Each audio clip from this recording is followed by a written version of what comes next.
사도행전 23장 12절에서 22절까지 한 절씩 교독하고 마지막 절 함께 읽도록 하겠습니다. 사도행전 23장 12절부터 22절입니다.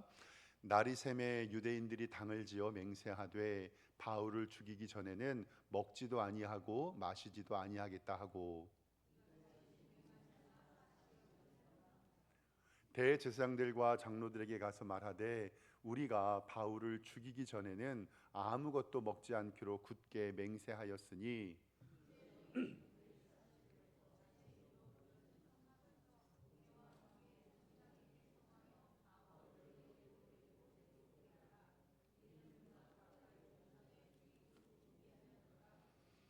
바울의 생질이 그들에 매복하여 있다함을 듣고 와서 영내에 들어가 바울에게 알린지라.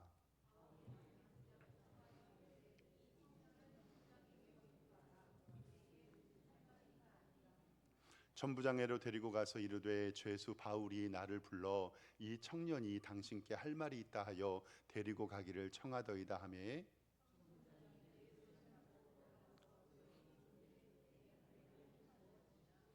대답하되 유대인들이 공모하기를 그들이 바울에 대하여 더 자세한 것을 묻기 위함이라 하고 내일 그를 데리고 공회로 내려오기를 당신께 청하자 하였으니,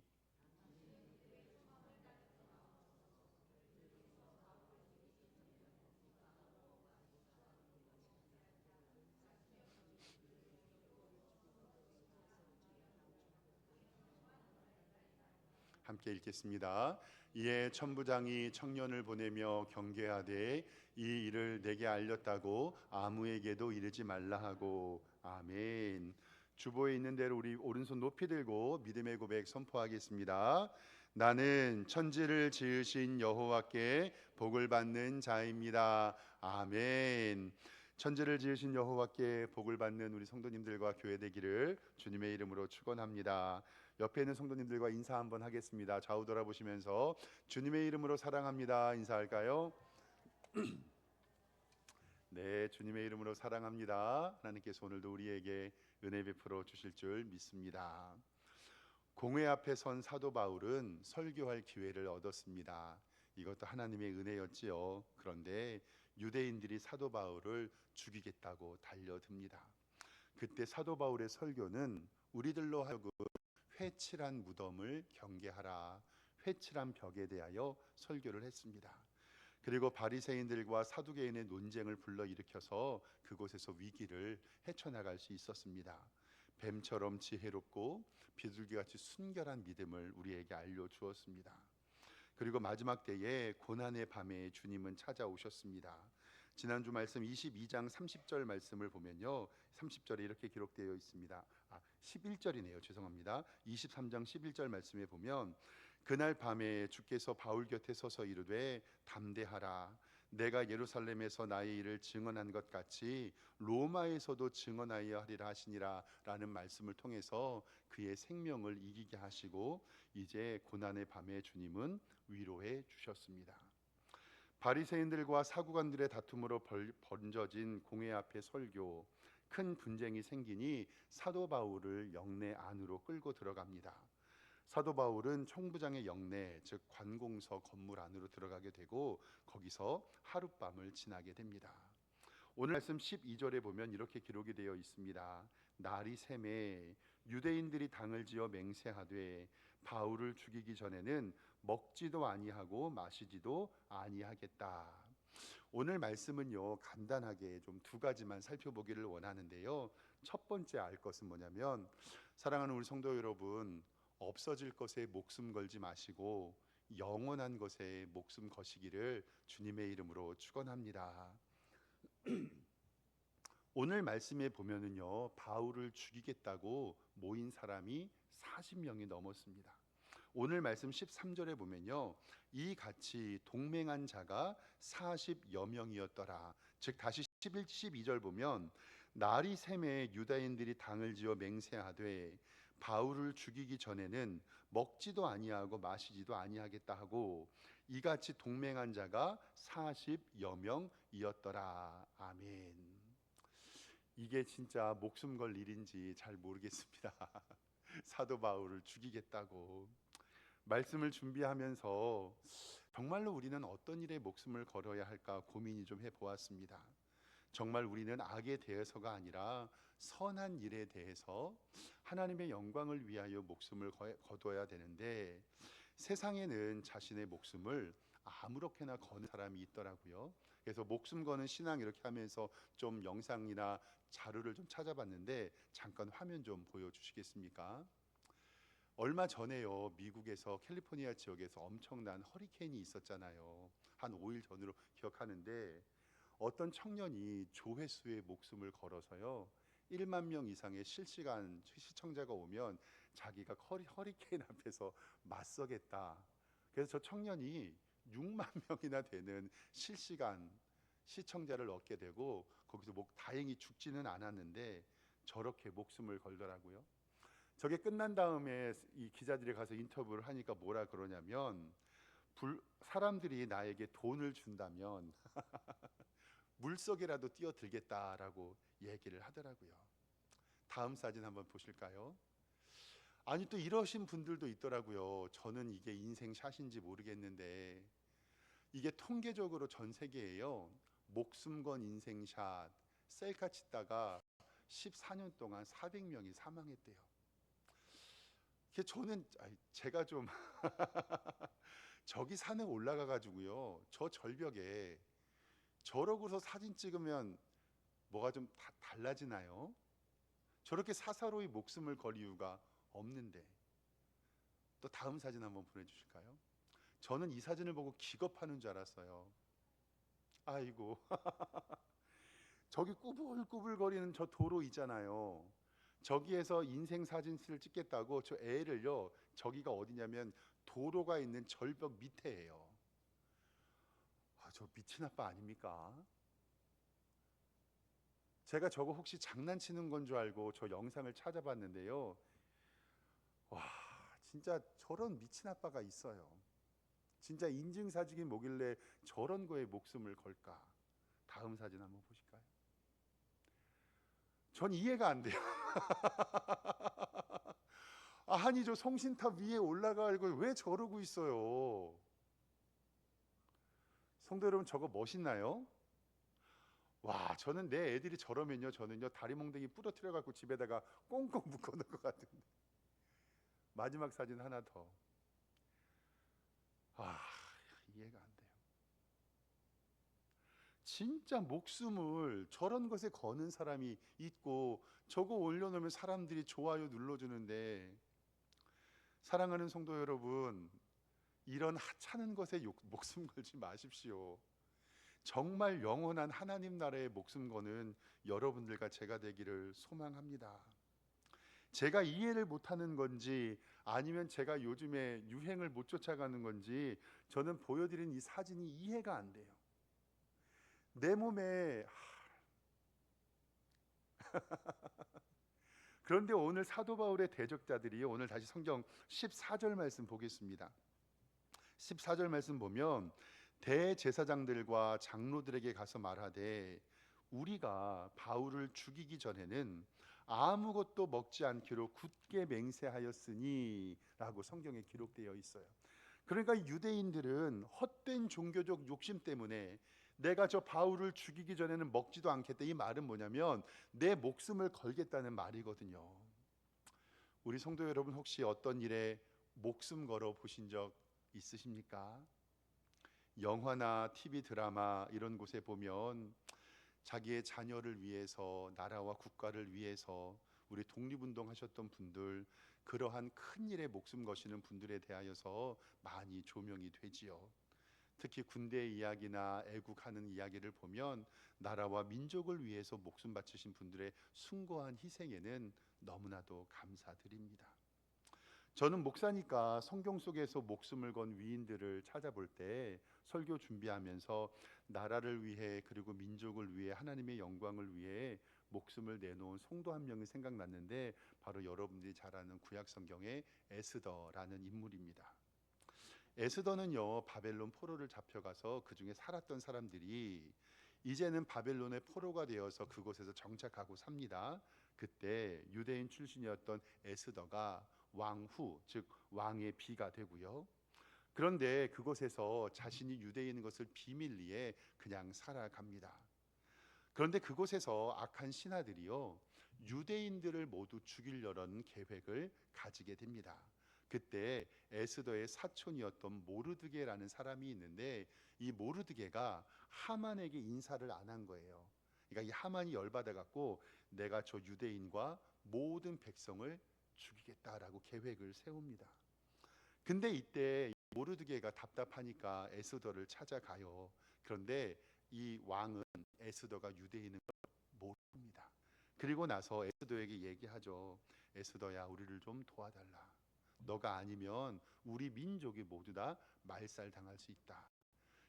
그때 당시에는 어떠한 왕의 규율이 있었냐면, 아무리 왕비라고 하더라도 함부로 왕 앞에 나가지 못해요. 왕의 규라고 하는 왕을 상징하는 지팡이 같은 막대기가 있는데, 그것을 왕비에게 왕후에게 싹 내놓았을 때, 허락하라 말을 했을 때만 이 왕후가 왕의 방에 들어갈 수가 있어요. 근데 오늘 말씀 가운데서 에스더 4장 13절 말씀을 좀 화면을 통해서 보겠습니다. 보세요. 이제 모르드게가 사촌이에요. 에스더에게 회답하여 이르되, 너는 왕궁에 있으니 모든 유다인 중에서 홀로 목숨을 건지리라 생각하지 말아라. 너는 왕궁에 있으니 혼자 살 생각하지 말아라. 근데 14절에 보면, 내가 만일 잠잠하여 말이 없으면 유다인은 다른 데로 말미암아 노임과 구원을 얻으려니와 내 아버지의 집은 멸망하리라. 너가 말을 해주지 않으면 우리 다 죽어. 내가 왕후의 자리에 얻은 것이 이때를 위함인지 아닌지 알겠느냐라고 도움을 요청합니다. 그때 에스더가 다음 말씀 보면요, 에스더가 모르드게에게 화답하여 이르되, 당신은 가서 수산에 있는 유다인들을 다 모으고 나를 위하여 금식하되 밤낮 3일을 먹지도 말고 마시지도 마소서. 나도 나의 시녀와 더불어 이렇게 금식한 후에 규례를 어기고 왕에게 나아가리니, 여러분들 잘 아는 이 말씀, 죽으면 어떻게 해요? 죽으리라. 아멘. 왕의 허락이 없으면 나는 왕에게로 나갈 수 없는데, 이 민족을 살릴 수 있는 유일한 길이 내가 가서 왕에게 말하는 일이라면, 모르드게요, 지금 유다인들을 다 모아서 3일 동안 나를 위해서 금식기도 시켜 주십시오. 나도 금식하여 기도하고 규례를 어기고 왕으로 나아가는데 내가 어떻게 돼요? 죽으면 죽으리이다. 아멘. 결국 에스더가 잔치를 벌이고 왕을 초청합니다. 근데 때마침 하나님의 섭리가 왕에게 임해요. 왕이 잠이 안 와가지고요, 도서관에 가서 책을 보는데, 이 모르드게라는 사람이 옛날에 왕의 암살을 할 때 도와준 일이 기록되어 있는 거예요, 역사책에. 그래서 이 왕이 모르드게를 모시게 되고 에스더에게 너가 원하는 것이 무엇이냐 물어보게 됩니다. 결국 그 일을 통해서 유대인이 구원 얻게 되지요. 이렇게 에스더는 죽으면 죽으리이다, 내가 나의 백성과 하나님의 사람들을 위해서 자기의 목숨을 바쳤습니다. 또 말씀을 준비하면서 생각났던 사람이 바벨론의 포로로 잡혀갔던 다니엘입니다. 다니엘은요, 이스라엘 남유다 18번째 왕이었던 여호야김 때에 귀족들과 함께 바벨론으로 제일 처음에 잡혀갑니다. 바벨론은 어떠한 정책을 폈었냐면요, 귀족들과 왕족들을 바벨론으로 데리고 가서 바벨론 교육을 시킵니다. 그리고 그를 아주 좋은 관리로 사용하려고 노력을 했죠. 다니엘과 그의 세 친구들도 거기에 뽑혀서 공부를 합니다. 그런데 거기에서 공부를 시키는 동안에 왕의 진미, 즉 우상에게 바쳐질 수도 있는 그 진미를, 고기를 먹으라고 사람들이 가지고 옵니다. 그런데 다니엘은요, 하나님 앞에서 그 고기를 먹을 수가 없었습니다. 다니엘서 1장 8절과 9절 말씀을 좀 볼까요? 이렇게 다니엘은 얘기합니다. 다니엘은 뜻을 정하여, 저 뜻을 정했다는 말이 왕의 진미를 먹지 않겠다니까 뭘 바친다는 거예요? 목숨을 바친다는 거예요. 다니엘은 뜻을 정하여 왕의 음식과 그가 마시는 포도주로 자기를 더럽히지 아니하리라 하고, 자기를 더럽히지 아니하도록 환관장에게 구합니다. 환관장님, 저 고기 먹지 않을래요. 혹시 저 고기가 우상에게 바쳐진 고기였을 수도 있고 나는 못 먹습니다. 하나님이 다니엘로 하여금 환관장에게 은혜와 긍휼을 얻게 하신지라. 그리고 나서 다니엘이 어떻게 되냐면요, 내게 일정 기간 동안에 왕의 진미를 먹지 않고 물과 채소만 먹게 해주십시오. 환관장은 말이 안 된다고 얘기를 하죠. 그런데 다음 말씀 보겠습니다. 15절 말씀에 보면 열흘 후에 그들의 얼굴이 더욱 아름답고 살이 더욱 윤택하여 왕의 음식을 먹은 다른 소년들보다 더 좋아 보인지라. 그리하여 감독하는 자가 그들에게 지정된 음식과 마실 포도주를 제하고 채식을 주었다라고 성경은 기록하고 있습니다. 즉 이렇게 목숨을 거는 것은 자기의 민족과 하나님의 영광과 우리의 신앙을 위해서 목숨을 거는 것이지, 성도님들 정말 죄송합니다. 저는 저 사진 찍다가 죽으려는 사람들에게 이해가 안 돼요. 정말 우리의 목숨이 그렇게 하찮은 것인가. 그래서 저는 사도 바울이 에베소 장로들과 헤어지면서 고별 설교할 때 자기의 생명을 주님께 드린다라는 사도행전 20장 23절의 고백이 어떤 건지 이해가 됩니다.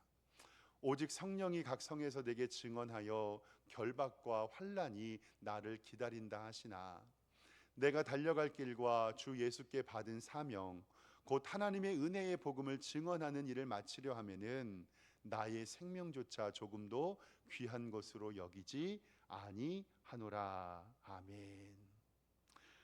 이렇게 우리는 목숨을 바쳐야 할 때가 있고 목숨을 지켜야 할 때가 있습니다. 사랑하는 성도 여러분, 우리의 목숨은 주님께서 주신 것이니 하나님의 영광을 위해서 사용하시기를 주님의 이름으로 축원합니다. 이렇게 유대인들은 바울을 죽이려는 계획을 가지고 있었고 계획을 세웁니다. 15절 말씀 성경을 좀 보도록 하겠습니다. 15절에 보면요, 이제는 너희의 그 사실에 더 자세히 물어보려 하는 척하면서 공회와 함께 천부장에게 청하여 바울을 너희에게로 데려오게 하라. 우리는 그가 가까이 오기 전에 죽이기로 준비하였다. 즉 이 유대인들이 어떻게 생각했냐면 천부장에게 가서 바울을 데려오라고 얘기를 좀 해주세요. 우리가 물어볼 것이 있다고. 그때 우리가 숨다가 우리가 그 사도 바울을 죽이도록 하겠습니다. 이런 상황 가운데 우리가 두 번째로 기억해야 할 것은, 사랑하는 성도 여러분, 우리 인생에 하나님의 섭리, 즉 하나님의 손길이 있기를 꼭 기도하시기를 소망합니다. 정말로 우리 삶에요, 하나님의 섭리와 하나님의 손길, 하나님의 신적 개업이 있기를 소망합니다. 이렇게 유대인들이 사도 바울을 죽이려고 작정했는데 오늘 16절의 말씀이 보면 바울의 생질이, 이 생질이라는 단어가 요즘에는 안 쓰는 단어인데 누나의 아들이라는 뜻입니다. 누나의 아들, 그러니까 이제 조카죠. 바울의 생질이 그들을 매복하여 있다함을 듣고 와서 영내에게 들어가 바울에게 알립니다. 때마침 바울의 조카가요, 이 얘기를 듣고 가서 바울에게 알리는 거예요. 삼촌, 아니면 작은 아빠, 외삼촌이죠. 삼촌, 내가 얘기를 들어보니 이들이 천부장을 꼬이고 와서 사람들로 하여금 삼촌을 죽이려고 하는데 어떻게 할까요? 라고 얘기를 합니다. 그러니까 오늘 말씀 18절부터 보면요, 17절부터 보겠습니다. 바울이 한 백부장에게 청하여 이르되 이 청년을 천부장에게로 인도하라. 그에게 무슨 말을 있다 하니 천부장에게로 데리고 가서 이르되 죄수 바울이 나를 불러 이 청년이 당신께 할 말이 있다 하여 데리고 가기를 청하더이다 하매 대답하되 유대인 공모하기를 그들이 바울에 대하여 더 자세한 것을 묻기 위함이라 하고 내일 그를 데리고 공회에서 내려오기를 당신께 청하자 하였으니 21절에 당신이 그들의 청함을 따르지 마옵소서. 그들 중에서 바울이 죽기 전에는 먹지도 않고 마시지도 않기로 맹세한 자 40여 명이 그를 죽이려고 숨어서 지금 다 준비하고 당신의 허락만을 기다리고 있습니다 라고 얘기를 합니다. 하나님의 섭리와 하나님의 역사가 이루어집니다. 근데 여기서 우리가 집중할 것은 뭐냐면요, 우리는 이것을 하나님의 섭리와 하나님의 역사라고 하지만 세상은 이것을 뭐라고 할까요? 우연이라고 얘기합니다. 근데 믿는 사람들에게 있어서 우연이 있을까요? 없을까요? 없습니다.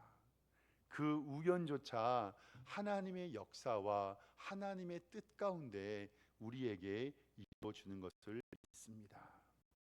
그래서 세상 우연이라고 할 때 저는 이렇게 얘기해요. 아유 좋습니다.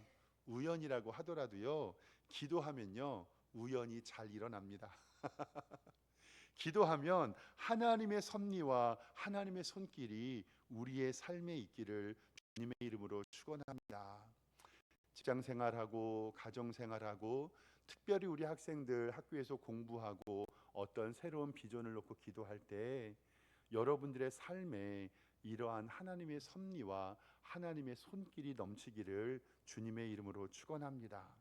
조금 넓게 이야기하면 이것은 만남의 축복일 수도 있겠습니다. 특별히 우리 자녀들을 위하여 기도할 때 때마침 그때 하나님의 은혜와 하나님의 손길이 넘치기를 소망합니다. 사도 바울을 죽이고자 하는 세력들 사이에서 천부장에 보고한 바울의 생질, 누군가 궁금해가지고 좀 성경을 찾아보려고 많은 주석을 좀 찾아봤는데 이 바울의 생질의 기록은 여기 말고는 딴 데는 기록되어 있지 않더라고요. 그래서 저는 천국 가면은 이 바울의 생질이 누군지 찾아보려고요. 이러한 일을 바라보면서 성경은 무명의 봉사자로 기록하고 있습니다. 이러한 무명의 성도, 그리고 어떤 일이 진행될 때 하나님께서는 우리보다 앞서서 일하신 분인 줄 우리는 믿습니다. 결국 천부장은 자신의 권한이 넘겨진 일인 줄 알고 바울을 총독에게 넘기고 이 일로 로마로 가는 길이 열리게 되는 것을 우리는 봅니다. 오늘 말씀을 통해서 말씀드린 두 가지, 첫 번째, 헛된 곳에 목숨을 걸지 마십시오. 진짜 정말 목숨에 걸 것에 목숨을 거시고, 두 번째, 하나님의 섭리를 인정하고 우리의 삶에 하나님의 은혜와 하나님의 손길이 넘치길 기도하는 우리 성도님들 되시기를 주님의 이름으로 축원합니다. 기도하겠습니다. 하나님 아버지, 은혜와 사랑에 감사를 드립니다. 우리가 세상을 살아갈 때 없어질 것들, 썩어 없어질 것들 때문에 목숨을 거는 일이 없게 하여 주시고, 정말 영원한 하나님 나라만 바라보며 그것에 목숨 거는 인생 될 수 있도록 인도하여 주시옵소서. 우리의 삶에 하나님의 섭리와 하나님의 영광만이 있기를 원합니다. 주님의 손길로 문제가 해결되고 하나님께서 만남의 축복을 주셔서 우리에게 복된 길을 걸어갈 수 있도록 주님께서 은혜 위에 은혜를 내려 주시옵소서. 우리 성도들에게 하나님의 복과 은혜 주심을 믿고 감사드리고 예수 그리스도의 이름으로 기도드리옵나이다. 아멘.